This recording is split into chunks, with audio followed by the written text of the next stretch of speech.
So guys ಮತ್ತೊಂದು ವಿಡಿಯೋಗೆ ಸ್ವಾಗತ. ಯಾಕಪ್ಪ ಅಂದ್ರೆ ನಿನ್ನೆ ಮತ್ತು ಇವತ್ತು ಒಂದು ಸ್ವಲ್ಪ ಮಳೆ ಚಲೋನೇ ಬಂದದ ರೀ. ಅದಕ್ಕೆ ನೀವು ನೋಡ್ಬೋದು ಹೆಂಗೆ ಕಾಣಿಸ್ಲತ್ತ ನೋಡ್ರಿ, ನೀರು ಚಲೋನೇ ಬಂದ. ಯಾಕಂದ್ರೆ ನೀರು ಭೀ ನಿಂತ ನೋಡ್ರಿ ಇಲ್ಲಿ. ಮೊನ್ನೆ ಜೋಳಕ್ಕೆ ನೀರು ಬಿಟ್ಟಿದ್ದವ್ರಿ, ನಿನ್ನ ಬಿಟ್ಟು ಮೊನ್ರಿ ಬಿಟ್ಟಿದ್ದವು. ಬಿಟ್ಟು ಬಳಕೆ ಮತ್ತು ಮಳೆ ಬತ್ರಿ.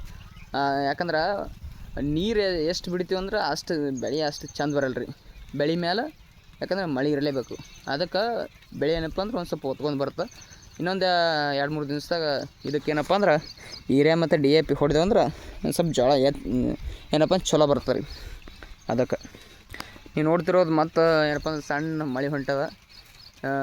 2-3 ದಿವಸ ಕಂಟಿನ್ಯೂ ಆಗ್ತದ ಅಂದ್ರೆ ಮಳೆ ಬರ್ತದೆ ಅಂತ ಹೇಳ್ತಾರೆ. ಈಗ ಭೀ ಮಳೆ ಒಂದು ಸ್ವಲ್ಪ ಸಣ್ಣ ಸಣ್ಣ ಬೀಳುತ್ತೆ. ಈಗ 1-2 ತಾಸು ಬಂದದ ರೀ ಇವತ್ತು ಮಳೆ. ಇನ್ನೊಂದು 1.5 ತಾಸು ಬಂದದ. ಹಿಂಗೆ ಮಳೆ ಬತ್ತ ರೈತರಿಗೆ ಎಲ್ಲರೂ ಅನುಕೂಲ ಆಗ್ತದೆ, ಚಲೋ ಬೆಳೆ ಬೆಳಿತಾರೆ. ಎಲ್ಲರಿಗೂ ಒಳ್ಳೆಯದಾಗಲಿ. ಮುಂದೆ ನೋಡಿದಲ್ಲಿ ಸಿಗೋಣ. ನಮಸ್ಕಾರ, ಬಾಯ್.